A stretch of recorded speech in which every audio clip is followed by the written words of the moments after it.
የተቆለፈበት ቁልፍ መላኩ በአክስቱ ጠረንና ደረቱ ላይ ተለጥፎ ባንጀረጀሩት ቅልቅል የስቃይና የደስታ አምባ ጉልበት ከመቃብሩ ፈንቅሎ በወጣ እሱነቱ እዚሁ እትብቱ በተቀበረበት መቂ እንደገና የመወለድ የስሜት ብዥታ ተሰማው።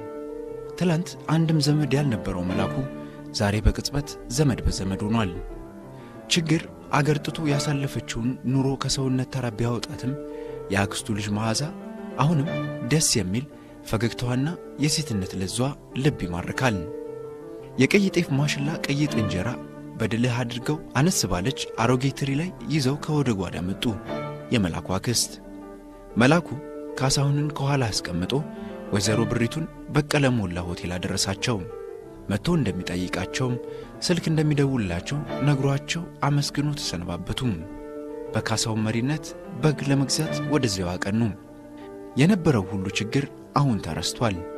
አቶ ማረጉ ከጎረቤት ተጠርተው በጉን ከባረኩ በኋላ ልጆች እያገዟቸው መብልቱን ይዘዋል። ጎረቤቶች ሁሉ ተጠርተው ቤተሰብ ሁሉ ተሰብስበው የመላኩን መምጣት ምክንያት በማድረግ ሌላ ዳግማ ትንሣኤ ሆኗል። ሁሉም ነገር አዲስ ቢሆንም መላኩ ፈጽሞ የእንግድነት ስሜት አልተሰማውም። የሰጡት ፍቅር ከንጹህ ምንጭ በጠዋት እንደተቀዳ ኩልል ያለ ውሃ ሆኖ ነው የተሰማው። ዘመዶቹ ነገን ለነገ ትተው ዛሬም በድግስ እየዘረሩት ነው። የተቆለፈበት ቁልፍ የረጅም ልቦለድ መጽሐፍ ትረካ ክፍል 14 አሁን ይቀርባል።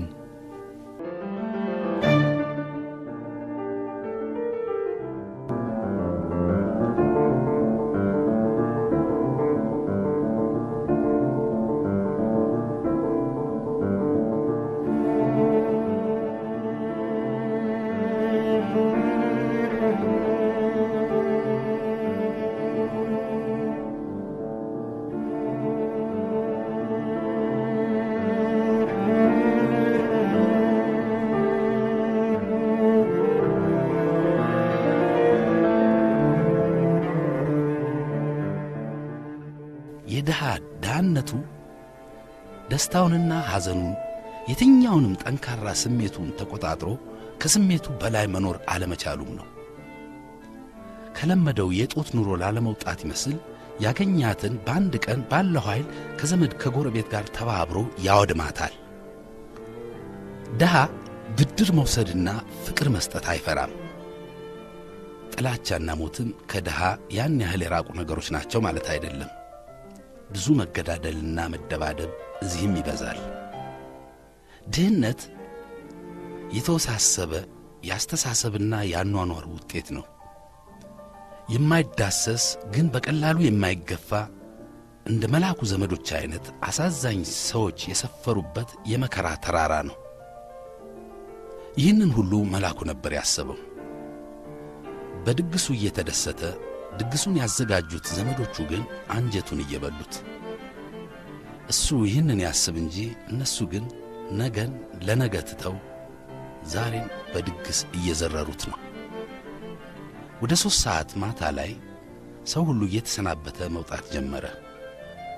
በመጨረሻም ቤተሰቡ ብቻ ሲቀር የቤተሰብ ወሬ ተጀመረ። እንደገና ቡና ይፈላ ተባለ። መላኩ አልተቃወመም። እዚሁ እንደሚያድር ተበይኖበታል። እሱም ደስ ነው ያለው። አክስቴ ብዙ ሳይመሽ መኪናዋን ለማንኛውም እዛ ሆቴል አቁሚያት መጣ ይሻላል አለ። አሁንም ግድግዳ ላይ ያሉትን ፎቶዎች እያየ መዓዛም ይሄ ማን እንደሆነ ታውቃለህ አለችው። አንድ ቀሚስ ያደረገ የሚያለቅስ ትንሽ ልጅ እድሜዋ 10 ዓመት አካባቢ የሚሆናት ልጅ ታቅፋው። እኔ እንጃ ማን ነው አልቃሻ ቢጤ ይመስላል አለ እየሳቀ። በውስጡ ራሱ እንደሆነ ጠርጥሯል። አልቃሹ ራስና የኔ ሆድ አሁን እንዲህ ልትንቀዋለል ብላ አቀፈችው። መላኩን እንደ ነፍሷ ነበር የምትወደው ሕፃን ሆኖ። እሷና ስመኝም ሚስጥረኞች ሲሆኑ እናቷ መዓዛን ሲመቷት ስመኝ ሆዷ ይንሰፈሰፍ ነበር። እቺ ደግሞ ነፍሷን ይማርና ስመኝዬ ናት። አንተ እጅህን እየዘረጋ ካልሄድኩ እያልክ የምታለቅሰው ወደ እሷ ነው ብላ አይኗን እንባ ሞልቶት ዝም አለች። መላኩም ሳያስበው መዓዛ እንዳቀፈችው ለካ አይኑ ላይ እንባ ግጥም ብሎ ኖሯል። የነበረውን ደስታ ወደ ሐዘን መለወጥ ስላልፈለገች መዓዛ እንደምንም ብላ ስሜቷን ዋጥ አድርጋ አረ አሁን ይሄ ሰፈሩ ሰላምም አይደለም፣ ዘንድሮ ደግሞ ሌባ ተለቋል አሉ አለች። መላኩም እንደምንም ብሎ ስሜቱን ለማርገብ ሐሳቡን ሌባ ተለቋል ወደሚለው አባባል አዙሮ ጥያቄ ለራሱ አቀረበ። ማን ነው ሌባን የለቀቀው? ከየት? ለምን? አፉን አውጥቶ መጠየቅ ግን አልፈለገም። መዓዛና ሦስቱ ከፍ ከፍ ያሉት ልጆች አብረው ሄዱ፣ መኪናዋን አቁመው ሊመጡ። ከዚያ በፊት ግን ሻንጣውን አውርደው ወደ ቤት አስገቡ። ሲወጡ መዓዛ አንደኛዋን እህቷን ዘለቃ በመኝታውንም አዘገጃጁለት፣ ቡናውንም እያጣጣባችሁ ጠብቁን አለችና ትእዛዝ ሰጠች። መኪናውን በቀለ ሞላ አቁመው ለዘበኛው እንዲጠብቁላቸው አደራና ጉርሻ ቢጤ ሰጥተው እያወሩና እየተቀላለዱ ወደ ቤት ተመለሱ። ጨረቃ ስለነበርና አየሩም እጅግ ስለማይበርድ ሳይታወቃቸው ነበር ቤት የደረሱት። ልጆቹ እየተሯሯጡ ወደ ቤት ቀድመው ገቡ። እናንተ ልጆች እንዳትወድቁ ቀስ በሉ፣ ኧረ የምን መሯሯጥ ነው አሉ የመላኩ አክስት። ደጅ ወዳደቁ ዕቃዎችን ለማስገባት ጎንበስ ቀና እያሉ፣ ልጆቹ ግን ከቆብም ሳይቆጥሯቸው ግቢ ውስጥ አሳዶ መያዝ አይነት ሩጫቸውን ቀጠሉ። ችሎ ማደርም ዛሬ የድርሻውን ጠቀም ያለ ስጋም ስላገኘ የልጆቹን ፈንጠዝያ ተቀላቅሎ ግቢውን አድምቀውታል። አንድ ጊዜ መናገሯ የሚበቃው መዓዛ እናንተን እኮ ነው፣ በል ወደ ቤት ግቡ፣ የምን ሰፈር መረበሽ ነው? አንተን አትሰማም እንዴ? አለች የራሷን ትልቅ ልጅ። የሚከተለውን ስለሚያውቁ ሁሉም ተከታትለው ወደ ቤት ገቡ። እንዴት ነው ልጄ ሹር የምታደርጊያቸው? አለ መላኩ ግራ ክንዱን ይዛ አይን አይኑን እያየች የምታወራውን መዓዛን። ምን እባክህ አንድ የሚፈሩት ሰው ከሌለ እኮ መጫወቻ ነው የሚያደርጉ። አሃ አየሽ፣ እኔም ለካ እዚያ ፎቶ ላይ ሳለቅስ የነበረው ከድሮም ልጆች ስለሚፈሩሽ ነው ብሎ ሲቀልድ ደማቅ ሳቋን ለቀቀችው። አንተን መላክዬ፣ የኔ ጎፈሬ፣ አንተን አላስፈራራህም እንዴት ተደርጎ ብላ ወደ ደረቱ ተለጠፈች፣ የጎፈረውን ጸጉሩን እያሻሸች።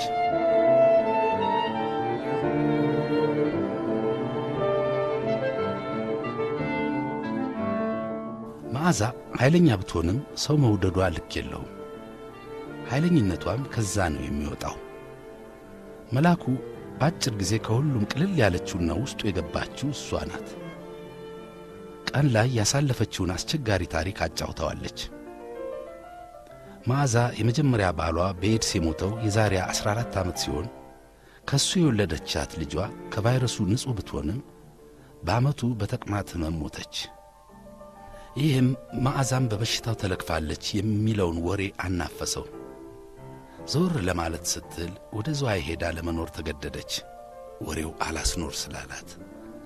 እሷ ግን ከቫይረሱ ንጹሕ ነበረች። በ2 ዓመቱ እዚያው ዝዋይ አስተማሪ የነበረ አንድ የመቂ ልጅ አግብታ መኖር ጀመረች። በ4 ዓመት ውስጥ 3 ልጆችን ወለደች። እናቷም ኑሮ ከብዷቸው እሷ ጋር ሄደው ነበር። እዛ ያለውም ኑሮ ያልተሻለ ስለነበርና ሌሎቹም ልጆቻቸው አብረው ተደጋግፈው ለመኖር ስለወሰኑ ወደ መቂ ተመለሱ። መዓዛ የባሏን መቃምና መጠጣት ታውቅ ነበር። እንደውም መጀመሪያ እሷም ከሱ ጋር መቃም ጀምራ ነበር። ኋላ ግን ጠጭነቱ እየባሰ ሄዶ ቤቱን እርግፍ አድርጎ ተወው። እሷንም ልጆቿንም መሳደብ ብሎም መደባደብ ጀመረ። ደጋግማ ከቤት ልጆቿን ይዛ ብትወጣም ተመልሳ ታርቃ በገባች ቁጥር ነገሩ እየባሰ መጣ። በሥራ ሰዓት ሰክሮ ትምህርት ቤት ገብቶ ተማሪ ካልደበደብኩ በማለቱ ከሥራው ተባረረ። በመጨረሻም የለየለት ከጫት ቤት የማይጠፋ ጀዝባ ሆኖ ቀረ።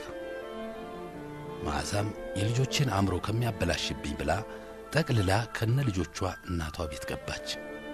ትንሽ ትንሽ እየነገደችም ኑሮን ለማሸነፍ እየሞከረች ነው። የምሽቱን ቡና እኔ ካላፈላው ብላ የመዓዛ ልጅ ናት እየቆላች ያለችው። ሰናይትም ዕቃ ማቀራረቡን እያገዘቻት ነው። አይናፋር ብትሆንም ሰው ወዳድነቷ እንደ እናቷ ነው። ከትምህርት ቤት እንደመጣች ጀምሮ መላኩ ላይ ልጥፍ ብላበት ነበር። ከንግግር ይልቅ በተግባር ነው ፍቅሯንም ሐዘኗንም የምትገልጸው። ጎሽ የኔ ባለሙያ፣ አጎትሽን ዛሬ ምን አይነት ቡና እንደምታጠጪ ይታያል አሉ ወይዘሮ አሰለፈች። ከጓዳ አንዲት ትንሽ ሳጥን መሳይ ነገር ይዘው ወደ መላኩ እየመጡ። መላኩ በልጆቹ ተከቦና መዓዛ አጠገቡ ተቀምጣ ዙሪያው በወሬ ደምቋል። እዚህ ጋር ሁኚ ማምዬ አለች በመላኩ ግራ በኩል ያለውን ቦታ ካሳውን እንዲለቅ። አጅሬው ተነሳላት፣ እስኪ ትልቅ ሰው ማክበር የለ ናንተ እዚህ ጋር ናኔ ጋር አለች እጁን እየጎተተች። መዓዛን እምቢ የሚል ልጅ የለም። ስለዚህ እሷ ጭን ላይ ተቀመጠ። መላክዬ ጥዬ ጠፋሁ አይደል?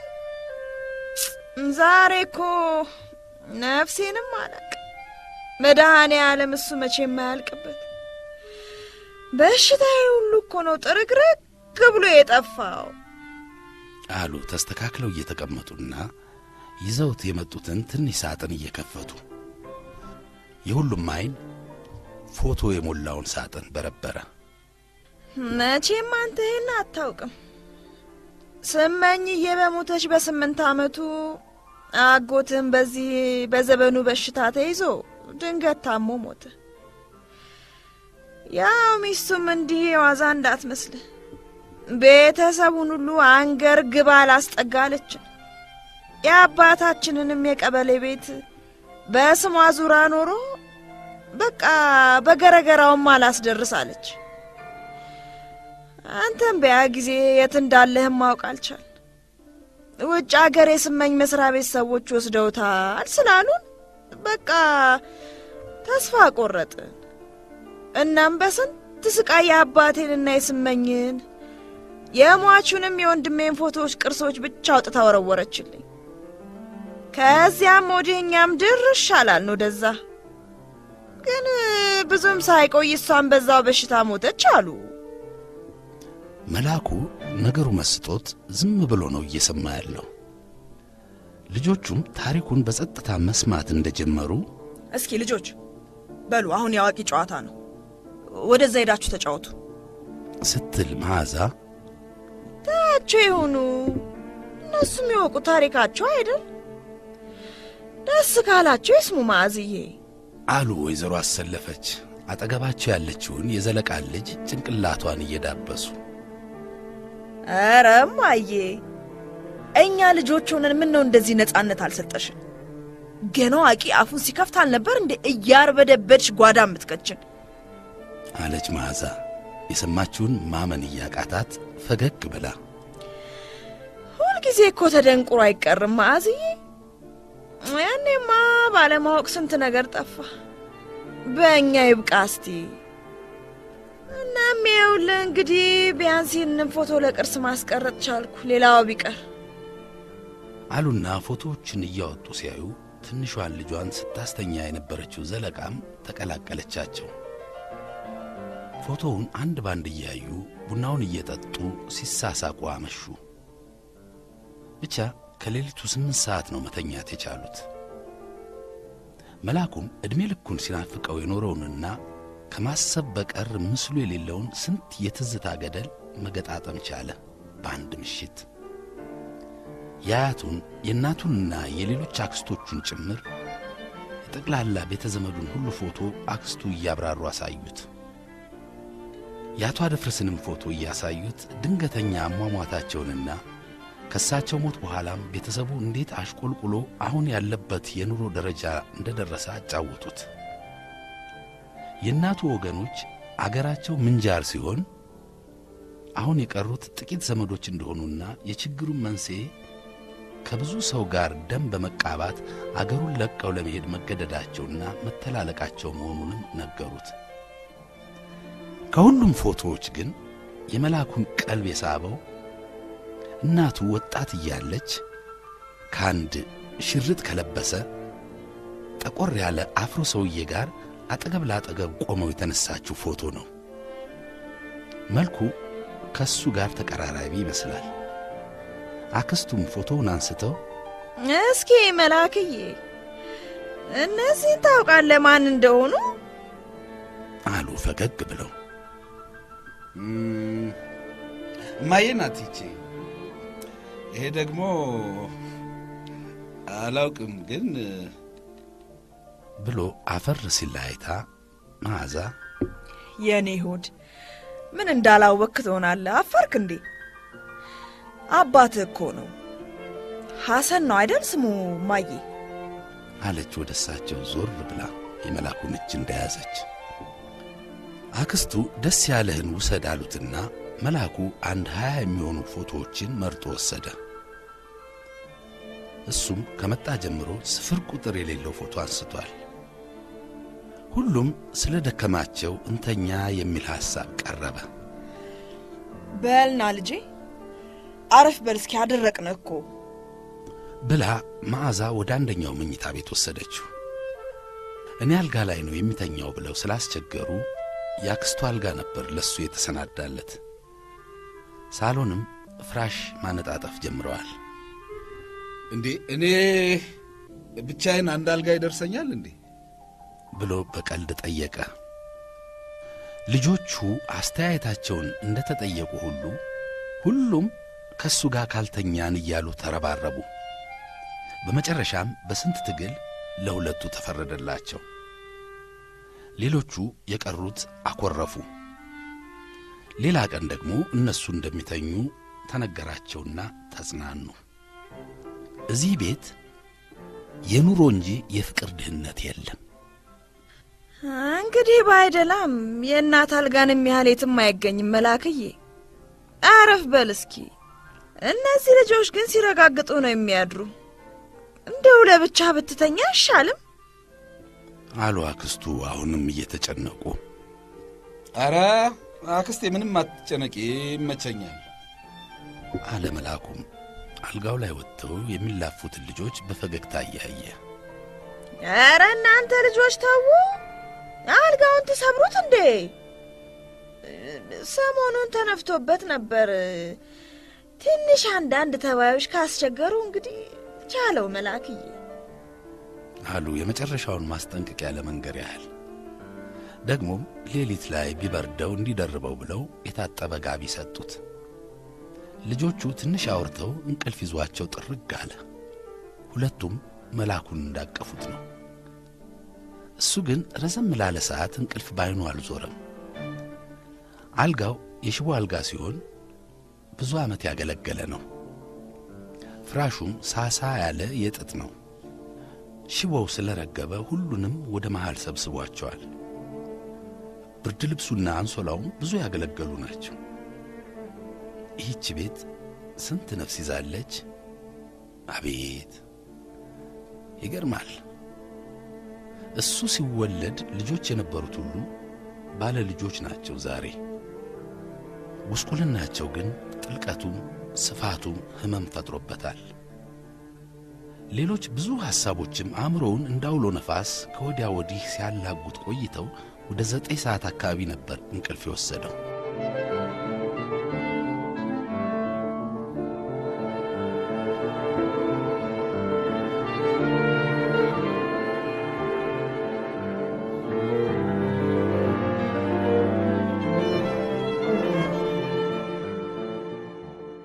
ቤቱ ጸጥ ብሏል። አልፎ አልፎ ብቻ የውሾች ድምፅ ይሰማል። ወደ አነጋጉ ላይ ነቃ። መብራቱ ጠፍቶ ነበር። አንገቱ አካባቢ የሆነ ነገር አሳከከው። እጁን ቢሰድ ትንሽዬ ድብልብል ነገር በጣቶቹ ያዘ። ጫን ሲላት እጁ ላይ ፈረጠች። ተዋን መሆኑን ከልጅነት ትዝታው ለማወቅ ጊዜ አልወሰደበትም። ወደ አፍንጫው በማስጠጋት ነገሩን አረጋገጠ። ቀስ ብሎ ተነስቶ መብራቱን አብርቶ ሲያይ አብዛኞቹ ጠግበው በግድግዳ ላይ ወደ ጎሪያቸው ሲሄዱ፣ ጥቂቶች ደግሞ ማወራረጃ ይጠብቁ ይመስል ልጆቹ ላይ ሲንጎማለሉ አያቸው። ሁሉም ግን የጠገቡ መሆናቸውን ማወቅ የቻለው እያነሳ ካፈረጣቸው ጥቂት ተዋኖች ነው። ልጆቹ ለምደዋቸዋል መሰል እየተበሉም ጧ ብለው ነው የተኙት። እዚህ ተባይም ዶሮ ከነጫጩቶቿም ድመትም ውሻም ሰውም ሁሉም ተቻችለው የሚኖሩበት ቤት ይመስላል። ተባይና ስስታም ሀብታም ለምን የድሃ ደም እንደሚጣፍጣቸው ማወቅ ይቻል ይሆን? እንቅልፉ ሙሉ በሙሉ ስለጠፋ ከሻንጣው ውስጥ አንድ መጽሐፍ አውጥቶ ከጥግ ያገኛት በርጩማ ላይ ቁጭ ብሎ ማንበብ ጀመረ። የጧቱ ብርሃን በመስኮት መግባት ሲጀምር ዛሬ የቅዳሜ ጧት ጊዜው እንደማይኖር ስላወቀ መጽሐፍ ቅዱሱን አውጥቶ አነበበና እዚያው በርከክ ብሎ ለ15 ደቂቃ ያህል ጸሎት አደረሰ። በጸሎቱ ሁሌም ስለማትቀረው ሰሎሜና ስለ ሶለንም ጸለየ። ከዚያም በሌሎች ጉዳዮች ሁሉ ጸልዮ ከትናንት ጀምሮ ስለሆነለት መልካም ነገር አመስግኖ ተነሳ። ሰሎሜ ይህንን ብትሰማ እንዴት እንደምትደሰት በየመሃሉ ማሰቡ አልቀረም። ወደ ማታ ላይ ሊደውልላት አስቧል። ለማርቆስም ገና አልደወለለትም። መጨረሻ የደወለለት ወይዘሮ ብሪቱ ደውለውለት ከላንጋኖ ወደ መቂ እየመጣ ሳለ ነበር። በጣም እንደሚያስብ ተሰምቶታል። ልቡ ጥፍት ብሎ ስልኩን ከመኪና ውስጥ አላወጣውም። አሁን መደወል ቢፈልግም ስልኩ እጁ ላይ የለም። ትንሽ ጨነቀው። ማርቆስ ደግሞ በጣም ጭንቀታም ነው። የመላኩ ነገር አይሆንለትም። ማርቆስና መላኩ እንግሊዝ አገር እያሉ ነበር የተዋወቁት። እዚያም ጥሩ ጓደኞች ነበሩ። ማርቆስ ሁሌም ስለ ንግድ ነው የሚያስበው። በእድሜው ከመላኩ 3 ዓመት ይበልጣል። የተማረው ቢዝነስ ማኔጅመንት ሲሆን እንደመጣ ነው የራሱን ሥራ የጀመረው። ለቤቱ የመጨረሻ ልጅ ነው። ከያቱ ጀምሮ ቤተሰቡ በሙሉ ነጋዴዎች ናቸው። ትልልቅ አስመጭና ላኪ የንግድ ድርጅት አላቸው። አንድ ወንድሙ ደግሞ የሕንጻና የመንገድ ሥራ ተቋራጭ ካምፓኒ ባለቤት ነው። አባታቸው ቡና ላኪ ነበሩ። አሁን ከሞቱ 8 ዓመታቸው ሲሆን ትልቋ እህታቸውና እናታቸው ናቸው ሥራውን የሚያስተዳድሩት። በእናቱ በኩል የሚዛመዱት አያቶቹ ደግሞ ቡታጅራ የሚኖሩ የቡታጅራ ሰዎች ናቸው። ማርቆስ የተለያዩ የኤሌክትሮኒክስና የኮምፒውተር ዕቃዎች ማስመጣትና ማከፋፈል ይሠራል። የሥልጠናና የማማከር ሥራውም እያደገለት ነው። ከመላኩ ጋር ምንም የሚደባበቁት ምስጢር የለም። መላኩንም አብረው ቢዝነስ እንዲሰሩ ብዙ ጊዜ ጠይቆት እርሱ አሁንም እንዳመነታ ነው ያለው። ማርቆስ ሚስት አላገባም። በጣም መራጭ ነው።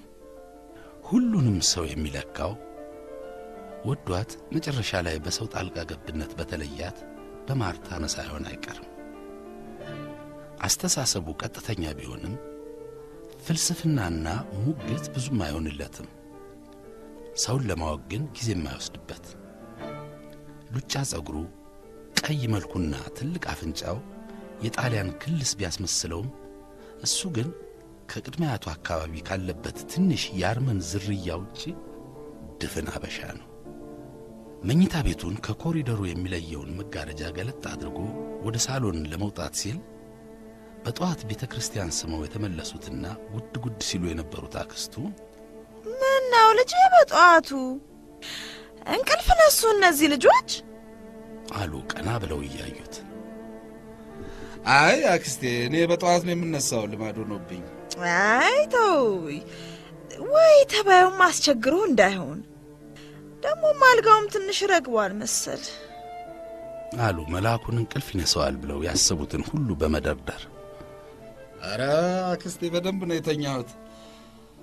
አንቺን ካልጋሽ አስወርጄ ግን በሁለት ልክ አይደለም አለ ነገሩ ክብድ ብሎት። አይ ልጄ ደግሞ ይሄ ትልቅ ነገር ሆኖ መቼም ትሰነብታለህ አይደል አሉ አሁንም እንደቆሙ። ወይ አክስቴ ቶሎ መመለስ አለብኝ። ባይሆን አሁን ካገኘኋችሁ ሌላ ጊዜ በሰፊው እመጣለሁ እንጂ ዛሬ ነው የሚሄደው። ብዙ የሚጠብቀኝ ነገር አለ አላቸው እንደሚለቁት ተስፋ አድርጎ። ያንተ ያለ ዛሬ አብደሃል እንዴ?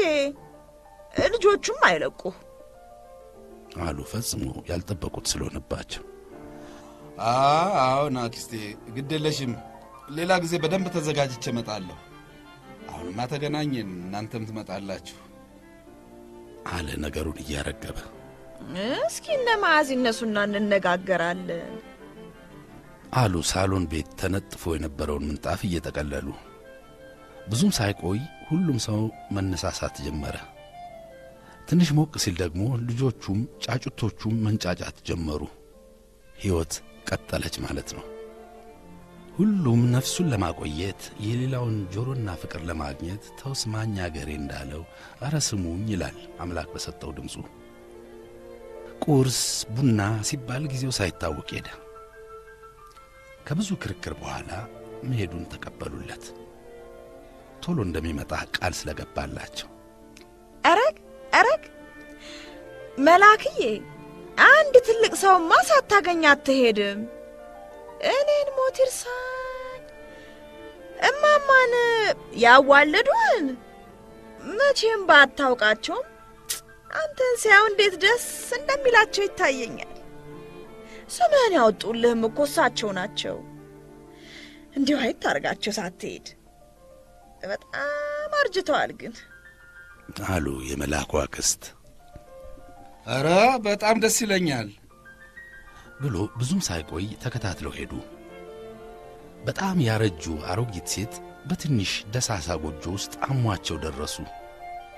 ብዙ ያስላቸዋል። ድምፃቸው የተያዘ ይመስላል። ቤታቸውም ውስጥ የሚላስ የሚቀመስ አልነበረም።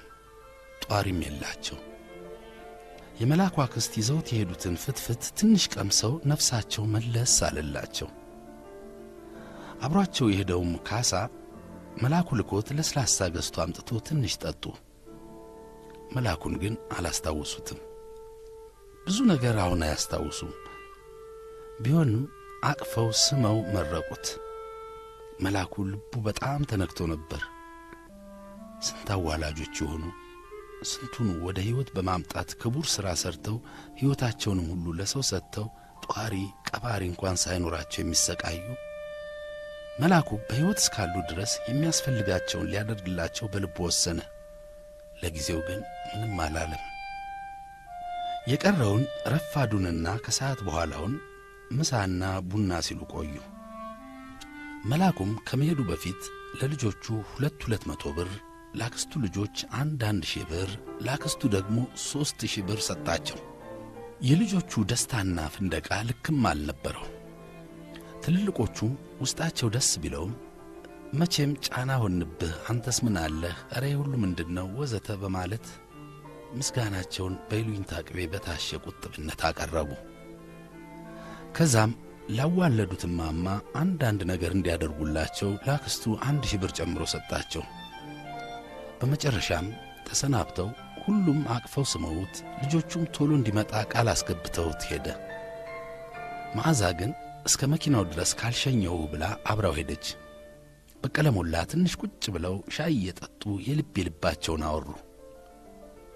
የበለጠ የገረመው አንድም ስለ ራሷ ወይም ስለ ቤተሰቡ ችግር አላነሳችበትም።